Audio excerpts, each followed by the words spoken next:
Следующая тема очень интересная, это тема блокчейна. У нас присутствует в зале два докладчика. Это Николас Буман, коммерческий директор TRADELENS Maersk, и Андрей Дмитриевич Куропятников, генеральный директор ПГУ Морсвязьспутник от Российской Федерации. Кто будет докладывать из них?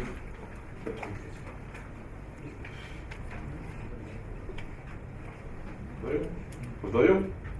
Подходите, пожалуйста. Подходите, вопрос уже задать. Ну, давайте. All right, good afternoon, everyone. Good. All right, let me get started. So first of all, thanks for inviting us, and great to be back in St. Petersburg. My name is Nicolas Buhmann, and I work as commercial manager for the TRADELENS project. Now, the TRADELENS project, of course, as some of you might already know, a joint project between Maersk and IBM. And I know that some of you I've already met in the past, and you're probably familiar with the project, so I'll split this presentation in two parts. First part, of course, I do want to give a brief introduction into what it is, but also then share a bit of the recent developments in the second part and tell you what has happened over the last 12 months or so. So looking at the overall developments of TRADELENS, you perhaps have quite recently seen in the press that we have achieved a very important milestone for our project.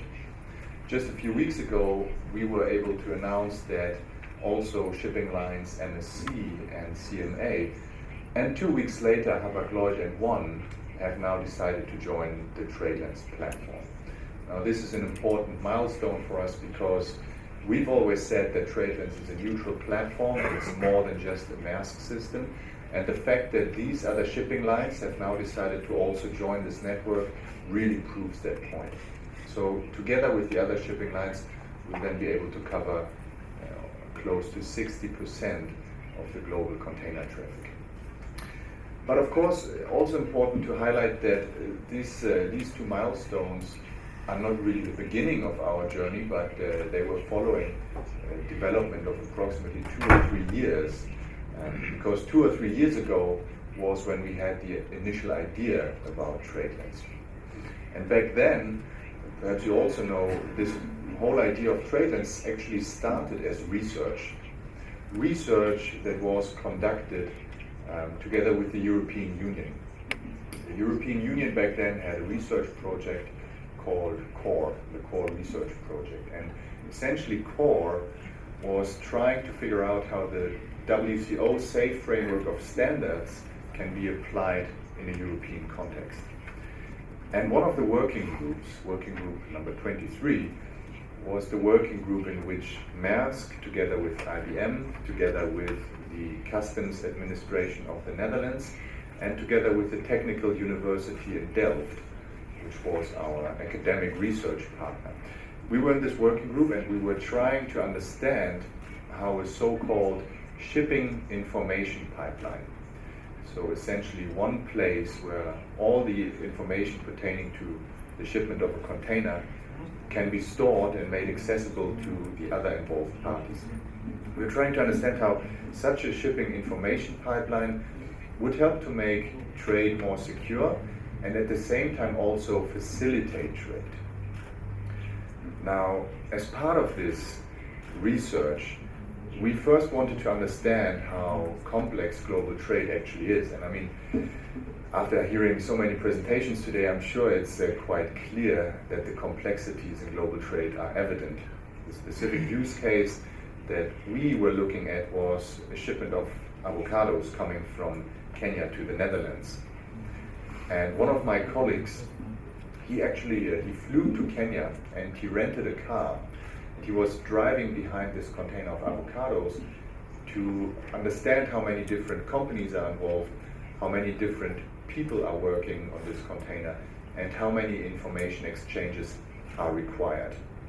So then writing all of that down, he later summed it up and he calculated that in order to make just this one single container of avocados move, it involved 30 different organizations. It involved more than 100 different people, and information was being exchanged more than 200 times. So there's a lot of administrative complexity, which and that won't surprise you, also results in a lot of cost. And the reality today is that in many shipments, the administrative cost of moving a container is actually higher than the cost of physically moving that container. So again, administrative cost higher than cost of physically moving that container. And that's essentially the business case behind this TRADELENS project. So we took this research then and we tried to sort of categorize the different inefficiencies that we see. And another very interesting phenomenon, and I think it was briefly already mentioned earlier today, is that in global trade today, data, generally speaking, is available. Data is everywhere. We all generate data. The issue is that this data is typically stuck within organizational silos because nobody shares all of the data. Well, and the reason for why we don't share data is it's actually twofold. Firstly, of course, there are concerns about privacy and so on, and it seems to be that there's a bit of a reflex, right? When people say, hey, are you willing to share your data? Then by reflex, we always say, oh, no. But it's probably better to first understand what kind of data we're even talking about, because the reality is that much of the data that we consider private is already available. It is out there somewhere, and you can access it. I'll give you one example. Pretty much every terminal around the world nowadays has a website. And on this website, you can typically find a small field in which you can put in a container number, and then this website is quite readily going to tell you all the information that this terminal has for the container. When was it discharged? Has it gated out already? All of that information. So it is there, you can access it, but the issue is, of course, no global company wants to check the websites of 600 different terminals for thousands of their containers every 5 minutes just to get the latest status. So information is there, but it's being fragmented and it's not being shared. And the reason for why this information is not being shared in a more efficient way via connections, for example, is because it's not so easy to share information. Yeah? In our industry, we typically do that by setting up EDI connections. And as you know, that's a rather complex and also costly way of connecting systems. The port community systems are a great solution to take some of that complexity out. But then again, you end up with 500 different port community systems that you would have to connect to for global coverage. So our ambition here really is to take a global stance on this transparency and visibility issue. And we say we want to connect more than just the port ecosystem. We truly want to connect the entire globe.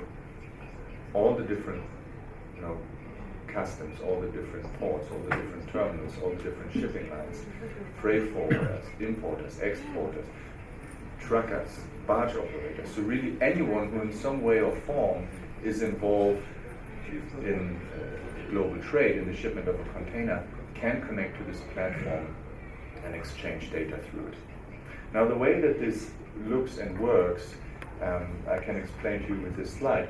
If you look at the top here, you will find a rather generic supply chain with the exporter on the left, and then on the right side you have the importer.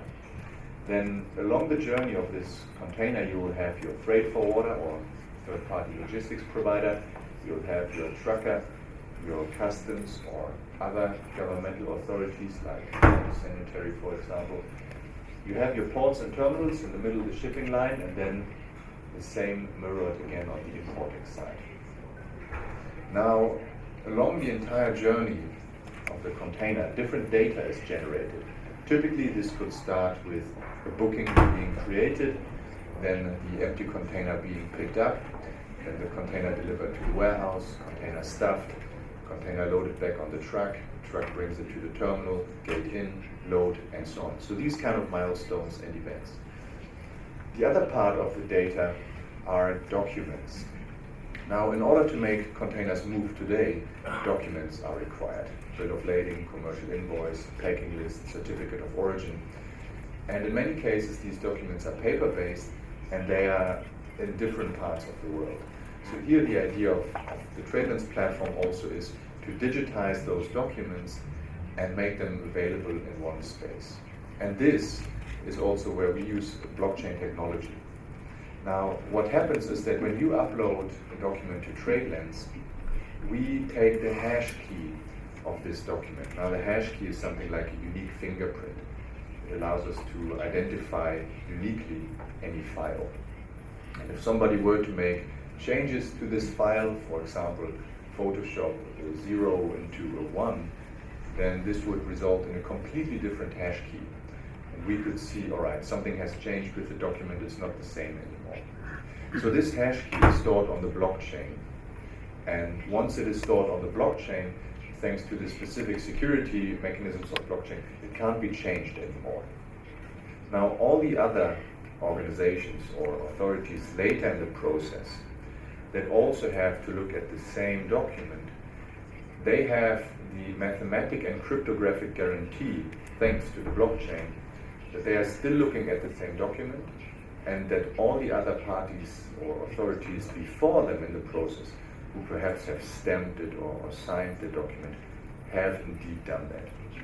So better security and at the same time also a more streamlined process. Now, whenever we talk about a platform, I think the technical part of it is actually the simple or the part that is easier to develop and achieve. The real value, however, comes from the network. And that applies to any platform. The real benefit, the real value comes from the network. And it's the same like with WhatsApp or Facebook or Yandex or whatever platform you use. It really all depends on who the users of this network are. So who are the users of TRADELENS? And over the last, I'd say 1.5 or 2 years, since we've went into the limited availability of this platform, we have actually come quite a long way. And today, since I think a bit more, 11 months or so, I think 11 months ago we launched TRADELENS openly, publicly in production, open to everyone. And by now we have connected, well actually that number is a bit higher, I just checked earlier today, and it's 72 ports and terminals around the world that are already today directly connected to the TRADELENS platform. And from all of these ports and terminals, we receive live in real time data of containers that are moving through the physical infrastructure. Now, that's already great to have so many ports and terminals connected, but of course there are many more around the world. And the great news is that from those other ports and terminals, we also get the data. They're not directly connected to TRADELENS, but via some of the other network members, like the shipping lines, we do receive their data. So we have for more than 600 ports and terminals around the world already today the data on the TRADELENS platform. This is a list of, okay, it's difficult to see, but I think we'll share the presentation later. This is just the list of all the ports and terminals that are already today directly connected to TRADELENS to exchange the data. But of course, ports and terminals is just one category. The ocean carriers are another very important category. And as you know, Maersk Line started this together with IBM, and then other carriers within the Maersk group like Hamburg Süd or Sealand are also part of this. But then shortly after also ZIM or Pacific International Lines, the Singaporean-based carrier, decided to join.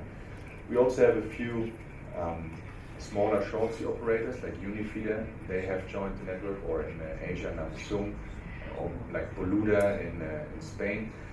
And as I mentioned also recently, MSC, CMA, Hapag-Lloyd and ONE decided to join. Now they are currently in the process of being integrated to the platform. And since many shipping lines have rather complex IT systems, it's a process that takes them a few weeks or perhaps months. But we do expect that by the end of this year we'll complete the integration of those shipping lines, and by then we'll cover the aforementioned 60% of global container traffic. Now, in the 3PL and intermodal space, we're also closely working together with a few of the freight forwarders, like Agility was one of the first ones to join. It's also fair to say that our focus thus far has mostly been on ports and terminals, but now since some time we've also put increased focus on developing the ecosystem around that, meaning trucks, meaning rails, meaning barge operators. So this is also growing. And of course, also very important for us, because it's an integral part of any supply chain, are the different authorities.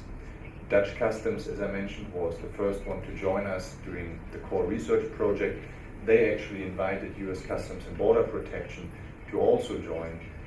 They are now actively investigating the use of TRADELENS data. I mean, it's important to also point out that TRADELENS is not a customs system per se. TRADELENS is a system developed by the private companies in an effort to streamline their operations and work together in a more efficient way. But as the private companies upload their data to TRADELENS, of course it also becomes interesting for customs to look at this data. Customs can use this for their risk management. Now, the reason why private companies are willing to share this data on a voluntary basis then with customs is because in return they get the benefits that are oftentimes associated with an AEO, or Authorized Economic Operator Program, meaning faster clearance, meaning fewer inspections, and also, well, customs does produce some data themselves. When customs releases a container, when customs selects a container, that is information that of course has impacts on the other actors in the supply chain. So customs is also asked in this scenario to share some data back. Of course, we're not talking about confidential data, but many of the notifications or status updates can be shared with any further risk. We've had a few very comprehensive pilots in Saudi Arabia where we uploaded all the documentation pertaining to one shipment and had the Saudi Arabian as well as Dutch administrations look at the shipment on TRADELENS. I can also tell you, it's not on the slide here, but I can tell you that the Chinese customs authorities, the ones in Shanghai, they have actually a few weeks ago completed their integration with TRADELENS and are now also actively receiving that data. Now, being here in Russia, of course, there's also another great cooperation that I can mention, and that's also why my colleague Andrei from Marsat is here with me, because on the 5th of June we've signed a memorandum of understanding with the Ministry of Transport here in Russia and also with Marsat as Mosvia-Sputnik pertaining to the establishment of a pilot zone here in Russia. And the aim of this pilot zone is to bring TRADELENS and the technology here to Russia and help the Russian ecosystem to digitize and to develop and to also work together in a more efficient way. So I would ask Andrei to perhaps share a few words on how this Russian segment and how this Russian pilot zone is going to look like, and also where we are in the process. Please.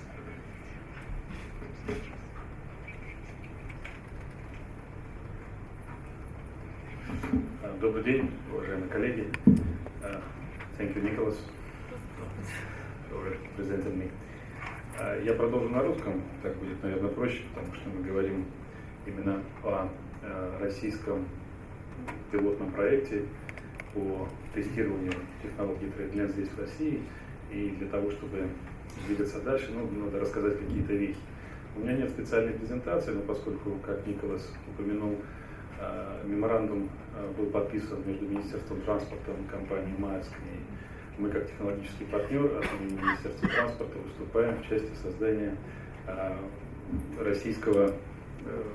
российской части TRADELENS здесь.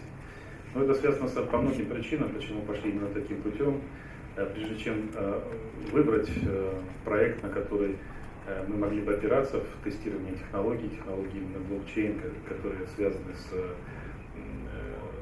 доставкой грузов, с обработкой, был проведен определенный анализ, и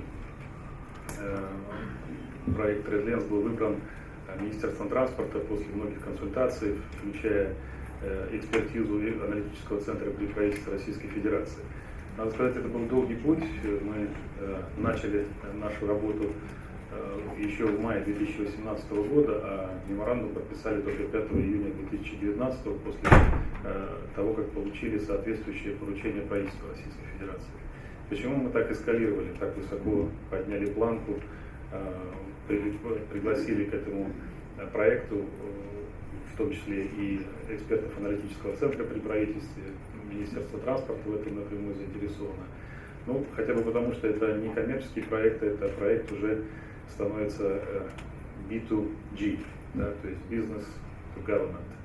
И это для того, чтобы запустить этот проект и вовлечь, пригласить к участию всех соответствующие федеральные органы исполнительной власти, требуется объединяющий ресурс. Это как раз вот площадка правительства, в рамках которого мы планируем провести тестирование. Сейчас есть определенная дорожная карта, roadmap, в рамках которого выполняется ряд мероприятий, в том числе связанных с использованием такой чувствительной технологии, как блокчейн, здесь в соответствии с национальным законодательством, как вы знаете, у нас свои требования, в том числе и по информационной безопасности. Поэтому у нас есть определенная последовательность шагов. Проект пилотная зона, сама пилотная зона региональная. Здесь, в Большом порту Санкт-Петербург, это будет выполняться, участники рабочей группы, все контролирующие органы, которые были представлены вот на слайде в самом начале нашей конференции. Спасибо модератору, было очень все четко описано. Как раз все участники, и Федеральная таможенная служба, и Федеральная пограничная служба ФСБ России, и Роспотребнадзор, Россельхознадзор, все они являются участниками этой рабочей группы, в рамках которой мы договорились оттестировать эту технологию и подготовить соответствующее решение по дальнейшему внедрению TRADELENS. Я не исключаю, результат может быть любой, да, вплоть до того, что мы не сможем пройти там какие-то требования по информационной безопасности или по каким-то другим вещам, но тем не менее этот процесс начат. Надеюсь, что первые результаты мы получим к концу года и, возможно, даже добьемся определенного прогресса в использовании уже той самой безбумажной технологии по доставке грузов. Что еще хотел отметить для вашего внимания? Помимо тех федеральных органов исполнительной власти, которые были упомянуты мной, приглашен к участию в этом эксперименте, приглашено и Министерство экономического развития наше. Это связано с тем, что ведь помимо, собственно, апробирования технологии, апробации и понимания, как она работает, какие она потенциально может принести благо, то, к чему мы стремимся, сокращение времени обработки грузов, ну и соответствующие вытекающие отсюда последствия, что в конечном итоге должно принести благо всем нам. Есть еще большой пласт, связанный с тем, что не готова у нас нормативная база для внедрения таких технологий. И, ну, хотя бы такой простой пример, да, я знаю, что вот после нашей презентации будет выступать специалист, юрист, который как раз будет говорить о проблемах внедрения смарт-контрактов. Так вот, ну, на сегодняшний день простой пример. В Кодексе торгового мореплавания, ну, один из основных документов, или, скажем, основной документ коносамин, это должен заключаться в письменной форме. То есть говорить о безбумажном обороте, если у нас еще в КТМ существуют такие препоны, ну, наверное, будет непросто. Именно поэтому в этот эксперимент, в эту пилотную зону, в рабочую группу приглашено Министерство экономического развития, которое отвечает за внедрение так называемых регуляторных песочниц. Этот законопроект еще не окончательно не сформирован, но, по крайней мере, с их помощью мы надеемся, что в рамках тех полномочий, которые позволят нам дать регуляторная песочница, мы сможем, ну, обойти некоторые острые углы, которые присутствуют в законодательстве, и все-таки осуществить полностью безбумажную поставку контейнеров. По крайней мере, в рамках пилотной зоны. Ну, а будущее покажет. Вот, в общем-то, и все, что я хотел сказать. Спасибо. Еще раз хотел поблагодарить организаторов.